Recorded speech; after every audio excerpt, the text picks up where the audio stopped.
আসন্ন জিম্বাবুয়ে সিরিজকে সামনে রেখে পূর্ণ উদ্যমে প্রস্তুতি শুরু করেছে বাংলাদেশ জাতীয় ক্রিকেট দল। 20 এপ্রিল থেকে সিলেট আন্তর্জাতিক ক্রিকেট স্টেডিয়ামে শুরু হচ্ছে 2 ম্যাচের টেস্ট সিরিজের প্রথমটি।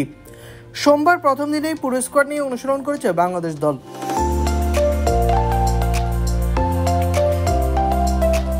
এর আগে রোববার স্কোয়াডের 10 জন ক্রিকেটার নিয়ে শুরু হয়েছিল প্রস্তুতি। তবে প্রতিপক্ষ দুর্বল হলেও জিম্বাবুয়েকে হালকাভাবে নিচ্ছে না বাংলাদেশ দল। অতীত পরিসংখ্যানে বাংলাদেশের আধিপত্য থাকলেও সিরিজের প্রতিটি ম্যাচকেই গুরুত্বের সঙ্গে নিচ্ছে টিম ম্যানেজমেন্ট ও খেলোয়াড়রা।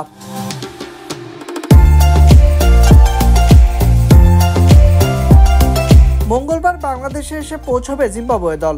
বিমানবন্দর থেকে সরাসরি যাবে সিলেটে। বিশ্রামের জন্য একদিন বিরতি নিয়ে বৃহস্পতিবার থেকে টানা 3 দিন অনুশীলন করবে সফরকারীরা। তারা এবার পূর্ণ শক্তির দল নিয়েই আসছে। 4 বছর পর বাংলাদেশের টেস্ট খেলতে আসছে কেক আরভিনের নেতৃত্বাধীন দলটি। 2020 সালে বাংলাদেশে একমাত্র টেস্ট ইনিংস ব্যবধানে হারিয়েছিল তাদের। সিরিজের প্রথম টেস্ট মাঠে গড়াবে 20 এপ্রিল সিলেটে। দ্বিতীয়টি 28 এপ্রিল থেকে শুরু হবে চট্টগ্রামে।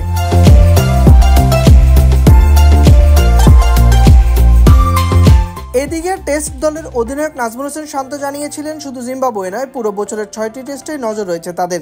তিনি বলেছিলেন, গত বছর আমরা 4টা টেস্ট জিতেছিলাম, এবছর আরও 6টা গুরুত্বপূর্ণ টেস্ট আছে।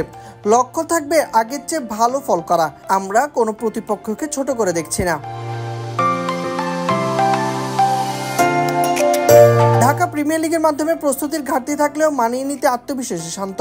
এই ম্যাচগুলো শুধু প্রস্তুতি বলা যাবে না, আমরা অনেক দিন পর টেস্ট খেতে যাচ্ছি, একটু বেশি সময় পেলে ভালো হতো। তবে যারা টেস্ট দলে আছে তারা মানসিকভাবে প্রস্তুত।